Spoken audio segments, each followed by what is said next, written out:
Very good morning, children. In yesterday's class, you learned about the water, how it is important for the plants to get good yield of the crop. You learned. So once, if you recall the process of photosynthesis, water and carbon dioxide are very important to get the carbohydrate by the plants in the process of photosynthesis.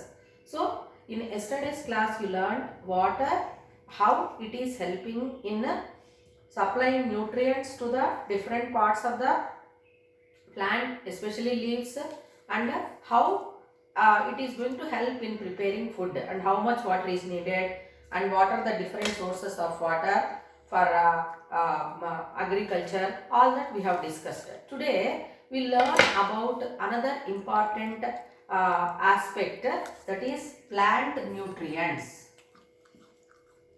Plant nutrients.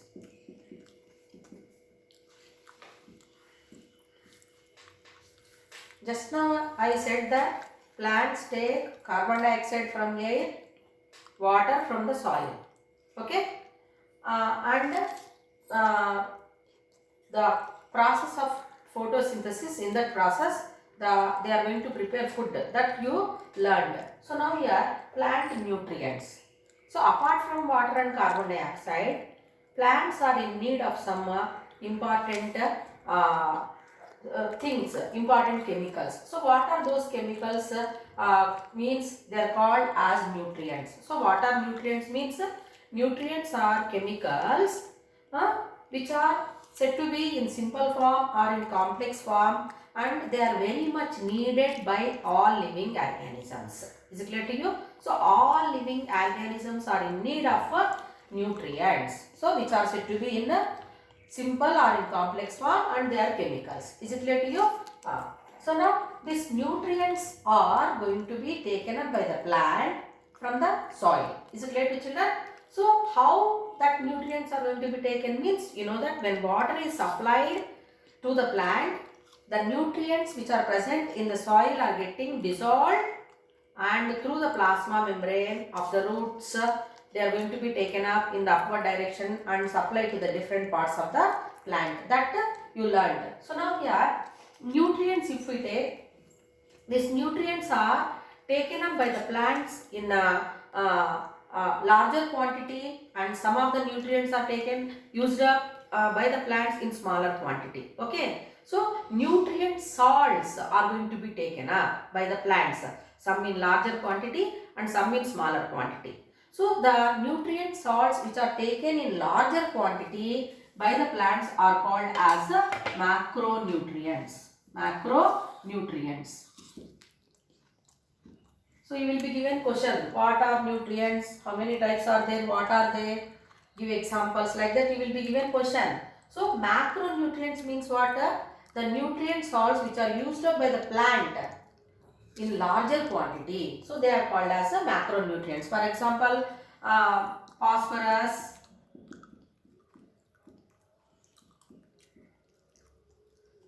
nitrogen, potassium, etc. Okay, so these are required in larger quantity, so they are called as the macronutrients. But some other nutrients are also there which are very much essential, and they are used up by the plants in smaller quantities, or they are called as micronutrients. Micronutrients. Example, zinc, molybdenum,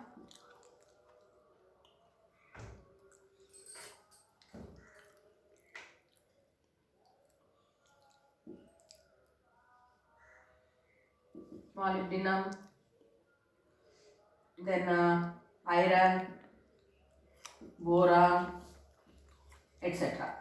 Is it clear to you? So they are used in lesser quantity. So they are called as micronutrients. Zinc, molybdenum, iron, boron, magnesium, calcium, etc. So they are very much needed, but they are needed by the plants in smaller quantity.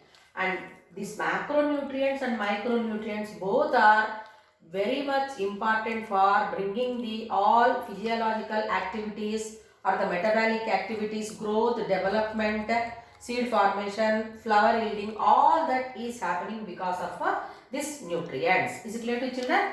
Then, so this micronutrients are also called as trace elements. Trace elements. Is it clear to you? So now in the table, it is given how much.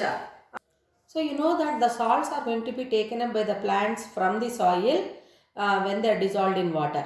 So here the table 4 is going to make you to understand that different types of crops, how they are going to make use of the different types of nutrients like nitrogen, phosphorus, potassium.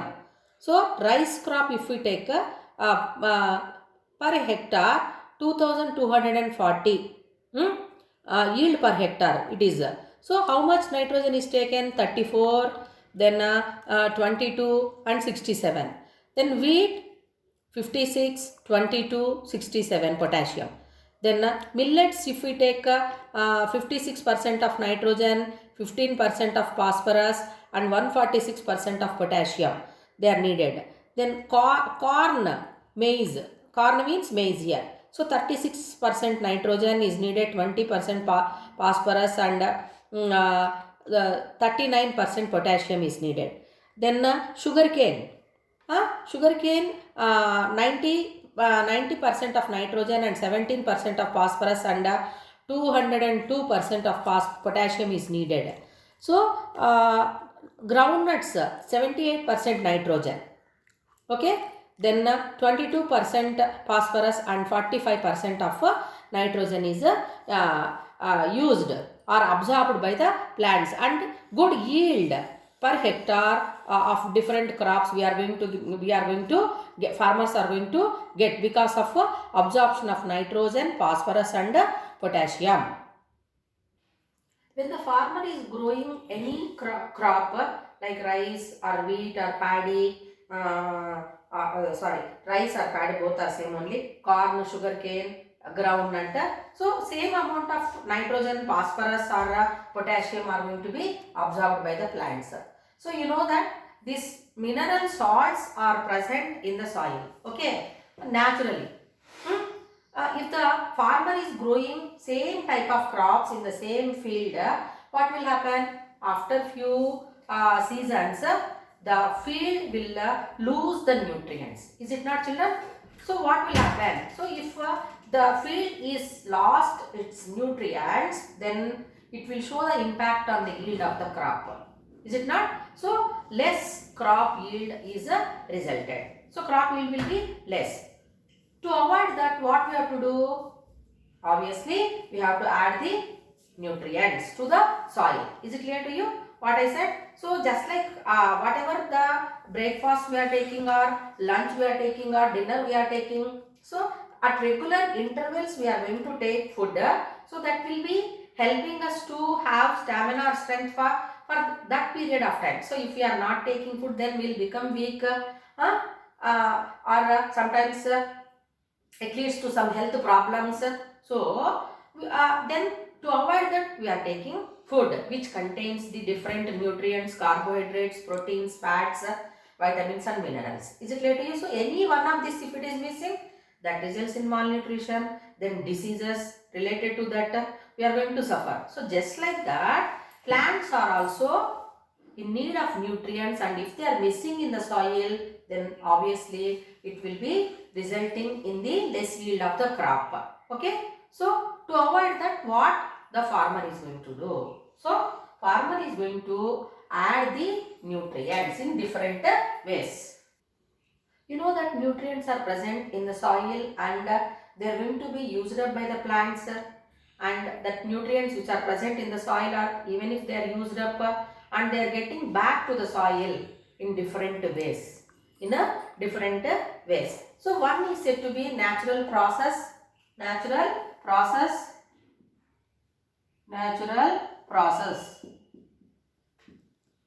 of replenishing back of the nutrients to the soil. So how it is going to happen? You have learnt in the previous classes that some kind of microorganisms, bacteria, fungi, are there which are going to decompose the dead bodies of plants or animals or excrete of animals, and the nutrient content whichever is present is converted to simple form and it will be back to the soil. Is it clear to children?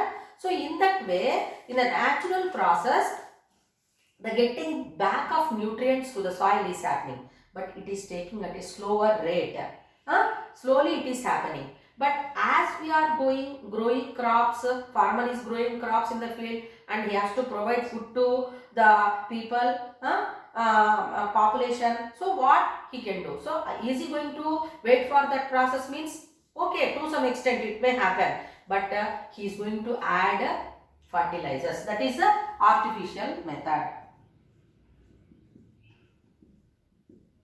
Artificial process. So natural process, you know that decomposing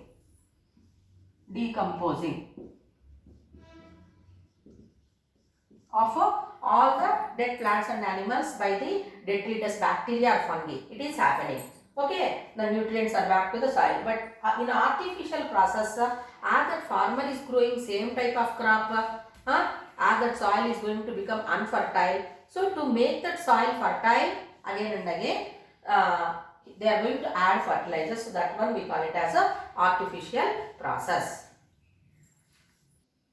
To get good yield in the crop field, just now I said that that commercial yield, commercial means the farmer has to get money. Is it clear to you? So for that, the farmer is going to follow some methods which we call as a artificial methods or man-made process. So what are those man-made processes? Man-made processes. Man-made process. First one is crop rotation method. Crop rotation method. Second one, adding artificial fertilizers. Adding fertilizers to the field. So now we'll learn about the crop rotation method.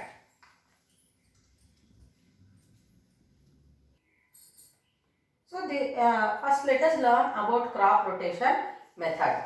So have you observed any time farmer growing one crop in one season? Kharif season, the farmer is going to grow paddy in his field.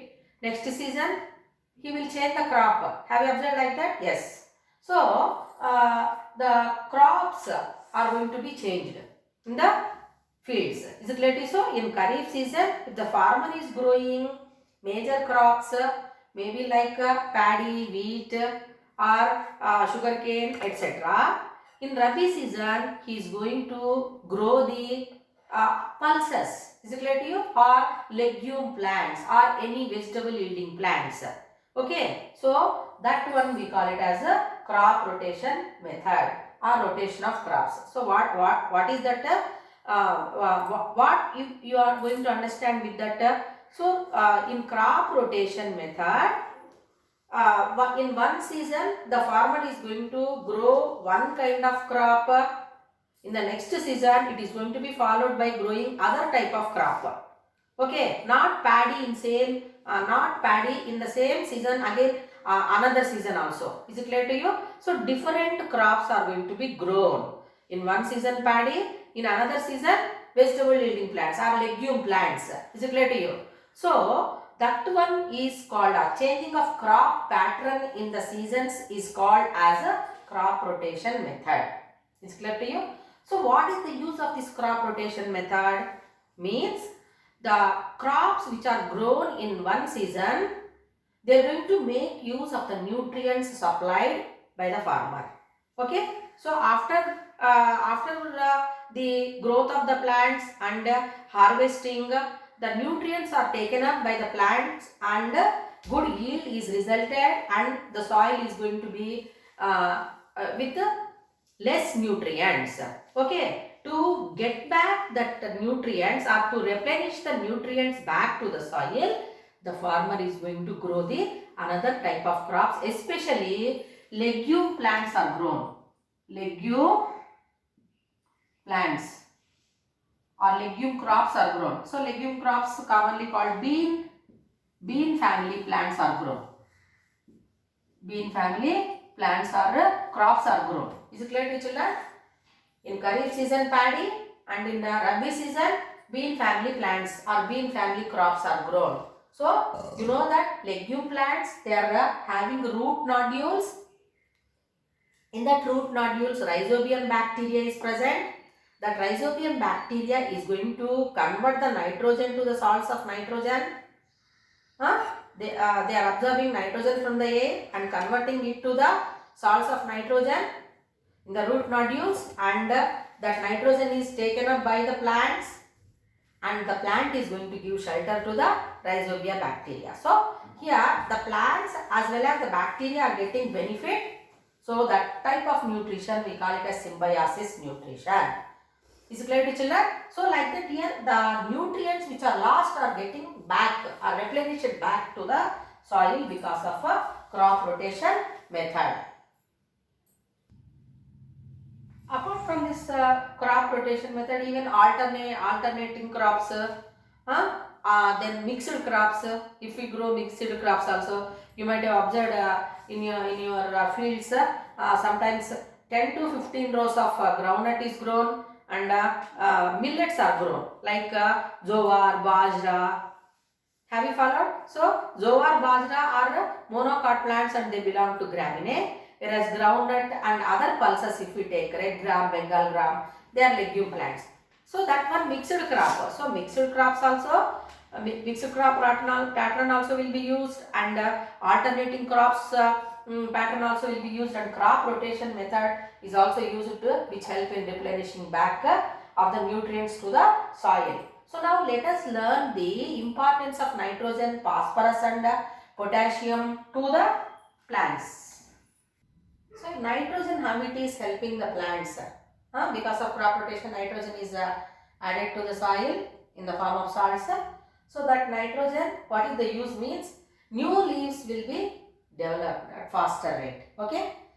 And flowers arise at faster rate. So you know that flower is said to be the reproductive partner, children.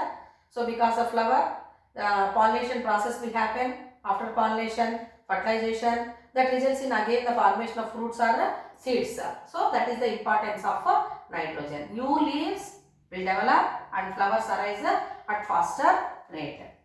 Adding phosphorus means, you know that roots are helping in absorbing nutrients. So the roots penetrate very much deeply. They spread in the soil so that they can absorb the nutrients from the soil. So that is the importance of phosphorus. So phosphorus helps in the penetrating of roots very much deeply in the soil so that they can absorb the different types of nutrients at a faster rate. Potassium helps in making the plants very much resistant against the pests. So pests are responsible for different kinds of diseases in plants. So pest diseases are not seen in plants, are resistant to the pests, different kinds of pests, okay, because of potassium. Apart from that, this potassium helps in increasing the quality of smell, color and taste of the fruits. So everyone wants to purchase fruits of good quality, having good color, good smell, good taste. Is it not, children? So all these are going to be seen in fruits, that is because of potassium. Some crops are given here, crop patterns are given which are used by the farmers to get good yield of the crop in their fields. So after growing paddy or black gram, okay, black gram means urad dal, the farmer is going to grow groundnut. Okay, so paddy, it is said to be gramineal plant, grass plant. Okay, whereas groundnut is grown means that groundnut, as you know that it is a legume plant, it will enrich the nitrogen back to the soil. Then after cultivating tobacco, mirchi will be grown. So tobacco is a commercial crop which is used in different means. Then Next one is said to be red gram, Bengal gram. After they are grown, paddy will be grown. Is it clear to you? So red gram and Bengal gram are said to be the legume plants. Paddy again here gram plant, grass plant. So the nutrients which are used up by one crop will be replenished back because of growing another type of crop, especially legume plants. In that way, the crop rotation method is going to help the farmers to get good yield of the crop. Thank you.